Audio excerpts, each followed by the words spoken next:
No debería estar diciendo esto ahora, con el año a punto de morir y las copas listas para brindar. Pero lo traicioné en Nochevieja, y ese sonido de los fuegos artificiales todavía me retumba como una confesión que no se puede desoír. Respiro hondo antes de seguir, porque si empiezo, ya no hay vuelta atrás.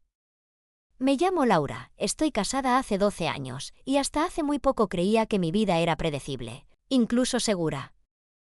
Mi marido, Andrés, es un buen hombre, de esos que cumplen, que llegan a casa a la misma hora, que preguntan cómo te fue el día sin esperar demasiada respuesta. Nuestra rutina era tranquila, casi anestesiada, y yo la defendía diciendo que eso también era amor. Antes, todo era correcto. Demasiado correcto. La víspera de Año Nuevo siempre había sido igual para nosotros. Cena en casa, uvas contadas, un beso rápido a medianoche y la promesa automática de «este año sí vamos a cambiar cosas». Ese 31 de diciembre, sin embargo, Andrés tuvo que salir antes por una urgencia del trabajo. Me quedé sola, con un vestido que nadie iba a mirar y una casa demasiado silenciosa para una noche así. Fue entonces cuando bajé al portal, solo para distraerme, solo para sentir que el mundo seguía girando. Ahí lo vi. No fue en un bar, ni en una fiesta, ni en una app. Fue atrapado en el ascensor, con una botella de sidra rota en la mano y una risa nerviosa que no encajaba con su cara cansada. Me pidió ayuda como si me conociera de toda la vida. Yo se la di sin pensar. Se llamaba Mateo. Vivía en el mismo edificio desde hacía meses y nunca nos habíamos cruzado. Hablamos de tonterías mientras esperábamos al técnico, del frío, del ruido, de lo ridículo que era despedir un año encerrados. Cuando el ascensor volvió a funcionar, ninguno de los dos tenía prisa por irse. Esa fue la primera grieta. Nos volvimos a ver al día siguiente, y luego otra vez, y luego ya era normal buscarnos con la mirada. No pasó nada al principio, y eso fue lo más peligroso. Solo conversaciones largas, silencios cómodos, esa sensación absurda de que alguien por fin te estaba escuchando. Yo pensaba en Andrés y me decía que no estaba haciendo nada malo. Mateo pensaba en mí de una forma que no necesitaba tocarme para sentirse intensa. La culpa llegó despacio, como una marea que primero te moja los pies. Empecé a mentir con frases pequeñas. Llego un poco más tarde. Estoy cansada. Necesito aire. Mateo y yo hablábamos de deseos, de miedos, de todo lo que nunca había dicho en voz alta. No era solo atracción. Era reconocimiento. Y entonces llegó otra vez la Nochevieja. Esta vez, Andrés volvió a irse antes. Esta vez, yo no me quedé en casa. Mateo me escribió solo 2 palabras, ¿vienes?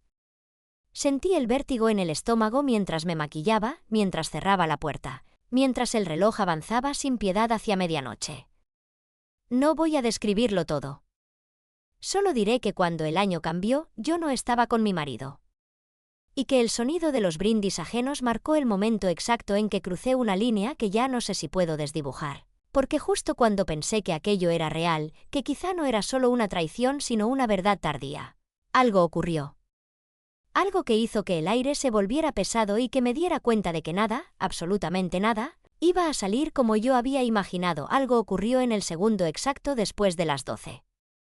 Mateo dejó de sonreír. No fue dramático, no fue una discusión, fue peor, fue silencio. Un silencio denso, incómodo, como si el ruido de los fuegos artificiales hubiera quedado atrapado fuera del cuarto. Yo todavía tenía la copa en la mano cuando lo vi mirarme de otra forma. No con deseo. Con cálculo.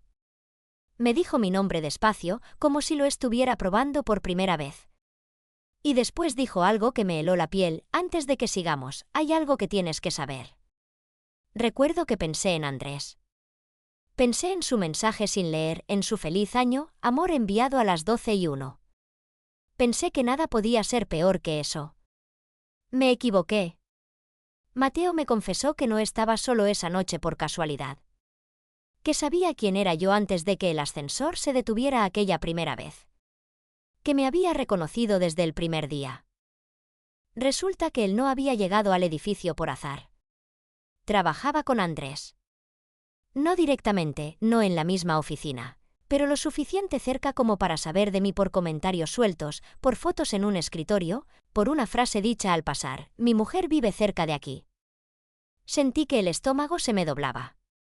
Mateo no se disculpó. No se justificó. Solo dijo que al principio había sido curiosidad. Después, necesidad. Y finalmente, algo que ya no podía frenar. Yo debería haber salido corriendo. Debería haberle gritado. Pero no lo hice. Porque había algo todavía más cruel en todo eso. A pesar de saberlo, a pesar de entender que aquello nacía de un terreno contaminado, yo también había sentido que era real. Y eso me daba vergüenza admitirlo incluso aquí, incluso ahora. Los días siguientes fueron una tortura silenciosa. Andrés volvió a la normalidad, a los desayunos tranquilos, a hablar de propósitos de año nuevo como si nada se hubiera roto. Yo asentía, sonreía, me duchaba más tiempo para poder llorar sin que me oyera. Mateo me escribía menos, pero cuando lo hacía, cada mensaje pesaba como una piedra. No había reproches. No había promesas. Solo una tensión constante, suspendida. Un día me lo crucé en el portal otra vez. No hablamos. No hizo falta. Había demasiadas cosas gritándose entre nosotros sin sonido. Esa noche no dormí. Me di cuenta de algo que no había querido aceptar. No solo había engañado a mi marido. Había traicionado la imagen que tenía de mí misma. Y entonces llegó la llamada.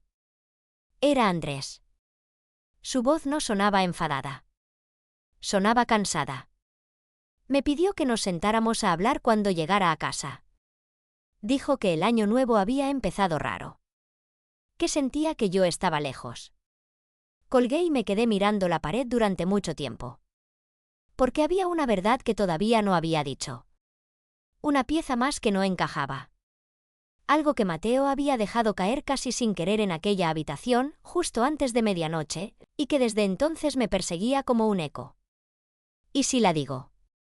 Si la digo, nada de esto vuelve a ser solo una infidelidad. Dime tú, ¿qué estás escuchando ahora mismo? ¿Crees que hay traiciones que empiezan mucho antes del primer beso, o solo nos damos cuenta cuando el año ya ha cambiado? Esa verdad empezó a crecer dentro de mí como una astilla que no se puede sacar sin romper la piel. Mateo me había dicho algo más aquella noche, casi en un susurro, justo cuando el reloj marcaba las 12 y yo todavía no entendía la dimensión de lo que estaba haciendo. Me dijo que Andrés no era tan ajeno a todo como yo creía. No explicó mucho. No hizo falta. Solo dejó caer la frase y la dejó vibrando entre nosotros como una amenaza lenta. Desde entonces, cada gesto cotidiano se volvió sospechoso. Andrés preparando café en silencio. Andrés revisando el móvil boca abajo. Andrés preguntándome, con demasiada suavidad, si estaba feliz. Yo respondía lo que siempre. Claro. Todo está bien. Mentía con una naturalidad que me daba miedo. Con Mateo seguí viéndome, pero algo había cambiado. Ya no era refugio. Era espejo. Y no siempre me gustaba lo que veía reflejado ahí. Una tarde le pedí que me lo dijera claro. Que no hablara en enigmas. Que no jugara conmigo. Nos sentamos en el coche, sin tocarnos, con las manos tensas sobre las piernas. El aire estaba cargado de algo que no era deseo. Mateo respiró hondo y me confesó que Andrés había sospechado de mí antes incluso de que yo sospechara de mí misma. Que había comentarios. Miradas. Preguntas lanzadas como anzuelos. No había pruebas. Solo intuición. Eso fue lo que más me desarmó. Porque Andrés siempre había confiado en mí. O eso creía yo. Volví a casa con una sensación de desnudez que no se quitaba ni con agua caliente. Andrés estaba en el sofá, viendo una película sin prestarle atención. Me miró como si estuviera contando algo en mi cara que yo no sabía leer. Esa noche no me tocó. Y esa ausencia pesó más que cualquier reproche. Pasaron los días y el año avanzaba, pero yo seguía atrapada en esa noche vieja interminable. Como si el tiempo se hubiera quedado suspendido justo en el momento en que brindé con otra persona. Empecé a recordar cosas antiguas. Comentarios de Andrés que había minimizado. Silencios largos. Preguntas que no respondí del todo. Y entonces entendí algo que me atravesó el pecho. Quizá mi infidelidad no había empezado con Mateo. Quizá había empezado mucho antes, cuando dejé de decir lo que sentía, cuando empecé a callar por comodidad, cuando preferí la calma a la verdad. Eso no me excusa. Pero duele más. Mateo quiso que escapáramos. No lejos. Solo alejarnos de la presión, de las miradas, del peso de lo prohibido. Yo le dije que no. Y me sorprendí a mí misma al decirlo con firmeza. Porque por primera vez desde que todo empezó, pensé en las consecuencias. No en el deseo. No en la emoción. En el después. Andrés volvió a insistir en hablar. Esta vez no acepté postergar. Nos sentamos frente a frente, como dos desconocidos que se deben una explicación. Me preguntó si había alguien más. Ese segundo fue eterno. Tenía dos opciones. Mentir otra vez. O abrir una puerta que ya no podría cerrar. Sentí el peso del año nuevo, de todas las promesas, de todas las decisiones que no tomé a tiempo. Y todavía no sé cuál fue peor. Antes de responderle, mi teléfono vibró. Un mensaje de Mateo. Solo decía, él ya lo sabe. Levanté la mirada hacia Andrés y vi algo que no había visto nunca. No era ira. Era decepción. Y ahí entendí que, pasara lo que pasara después, nada volvería a ser como antes. Ahora dime tú, que sigues escuchando, que sigues respirando conmigo esta confesión lenta y dolorosa. ¿Qué harías si descubrieras que la traición no es un momento, sino una cadena de silencios que uno decide no romper a tiempo? Andrés no levantó la voz. Eso fue lo que más me desarmó. Me pidió que dejara el teléfono sobre la mesa. Lo hice.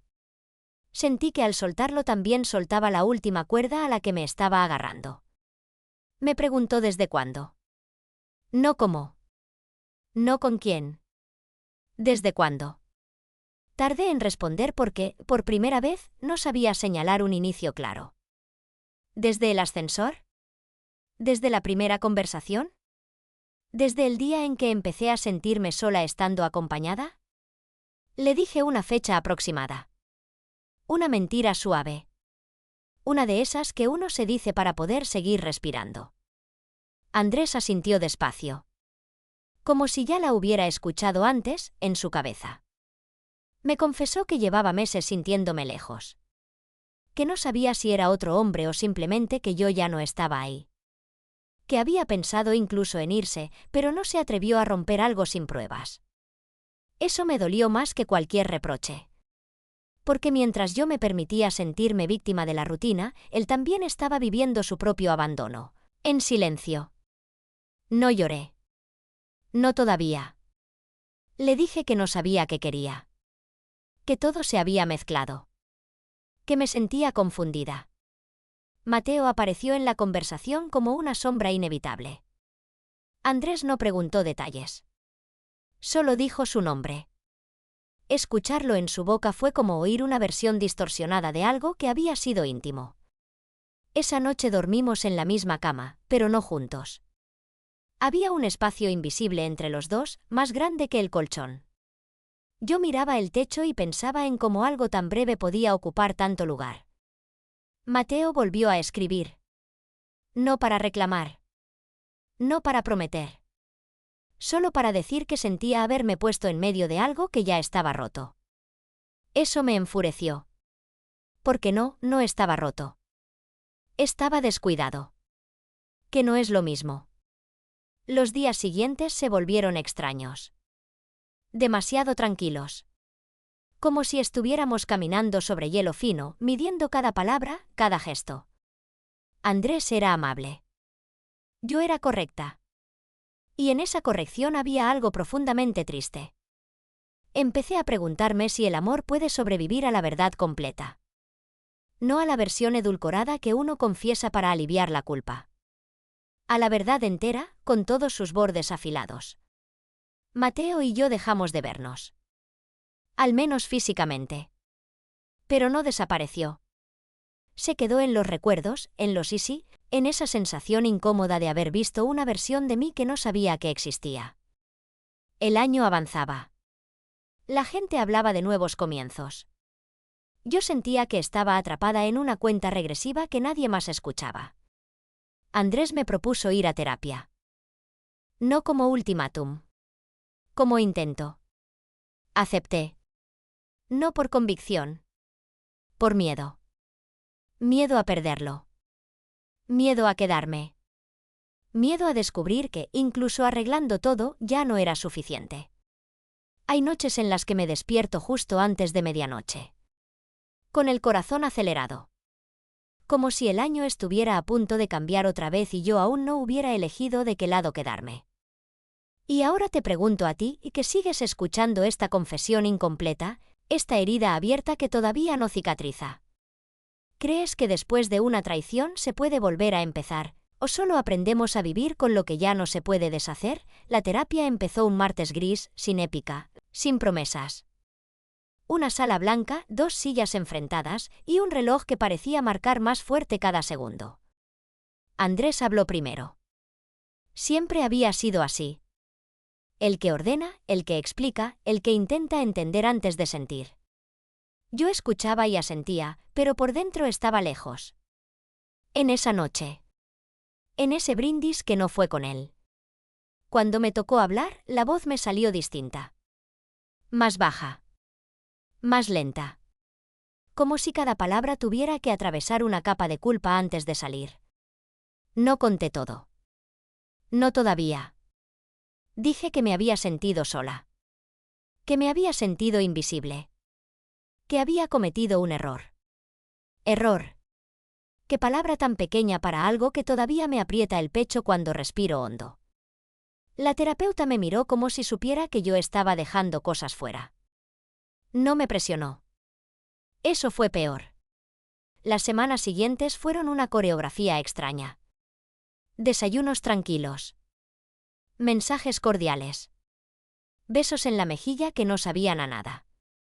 Andrés se esforzaba. Lo veía en los detalles. En cómo me preguntaba más.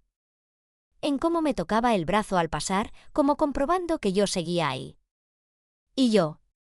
Yo estaba. Pero no del todo.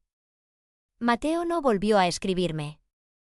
Y esa ausencia empezó a doler de una forma que no esperaba. No era deseo. Era otra cosa. Era la conciencia brutal de que con él yo había sido alguien sin filtros, sin historia, sin responsabilidades. Una versión mía que no tenía que sostener nada. Eso también es peligroso. Una noche, Andrés me preguntó si lo extrañaba.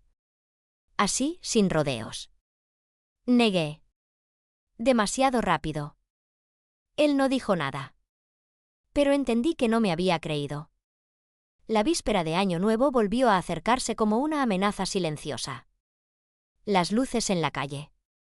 Las conversaciones sobre planes. Las risas forzadas. Yo sentía que el tiempo me estaba empujando hacia una decisión que todavía no sabía nombrar. Mateo apareció de nuevo justo entonces. No en persona. En un correo. Largo. Medido. Dolorosamente honesto. Decía que había intentado seguir con su vida. Que había salido con otras mujeres. Que nada se parecía a lo que habíamos tenido. No me pedía que dejara a Andrés. No me prometía nada. Solo decía que lo nuestro también había sido real para él. Leí ese mensaje de madrugada, con Andrés durmiendo a mi lado. Sentí una punzada de algo que no era solo culpa. Era vértigo. Cerré el portátil sin responder. Pero el mensaje ya estaba dentro de mí, ocupando espacio. Esa noche soñé con el ascensor. Con la botella rota. Con la risa nerviosa. Me desperté sudando, justo antes de que el reloj marcara las 12. El día 31 llegó cargado de una tensión que se podía tocar. Andrés me preguntó qué quería hacer. Si quedarnos en casa. Si salir. Si viajar. Cualquier cosa menos decidir sin mí. Le dije que no lo sabía. Y fue verdad. Porque una parte de mí quería reparar. Otra quería huir. Y otra, la más silenciosa, solo quería que el tiempo se detuviera para no tener que elegir. Ahora estoy aquí, hablando contigo, diciendo en voz alta lo que no me atrevo a decirle a nadie más. El año está a punto de cambiar otra vez. Y yo sigo con la sensación de que hay una verdad más, una decisión más, que todavía no he pronunciado. Dime tú. Cuando suenen las campanadas, ¿crees que una persona puede empezar de nuevo sin romper algo más en el intento? ¿O hay noches, como la de Año Nuevo, que nos persiguen para recordarnos quiénes fuimos cuando todo se salió de control? Cuando sonaron las campanadas, no levanté la copa. Andrés estaba frente a mí, con los ojos rojos, sosteniendo algo que no había visto antes. Un sobre. Dentro había papeles doblados con cuidado, como si el orden pudiera suavizar el golpe. Eran capturas. Mensajes. Fechas. Horas. No de Mateo. Míos. Conversaciones que yo había borrado creyendo que el tiempo también se borra. Detalles que nunca confesé. Mentiras pequeñas que juntas hacían un mapa completo. Andrés me dijo que no había esperado a que yo hablara. Que necesitaba saber si estaba luchando contra una fantasía o contra una verdad. No gritó. No lloró. Solo dijo que me había amado incluso cuando ya no me reconocía. Y entonces dijo la frase que todavía me quema por dentro. Lo que más duele no es que me engañaras. Es que volvieras a casa cada noche como si nada. Mateo no volvió a aparecer. Ni mensajes. Ni explicaciones. Y entendí algo brutal. Él fue el síntoma. No la causa. La verdadera traición ocurrió mucho antes, cuando elegí callar, cuando preferí no incomodar, cuando empecé a vivir en automático y a llamar estabilidad a la ausencia.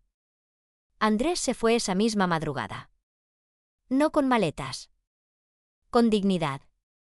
Me quedé sola, con el sonido lejano de los brindis ajenos y una certeza que no esperaba sentir.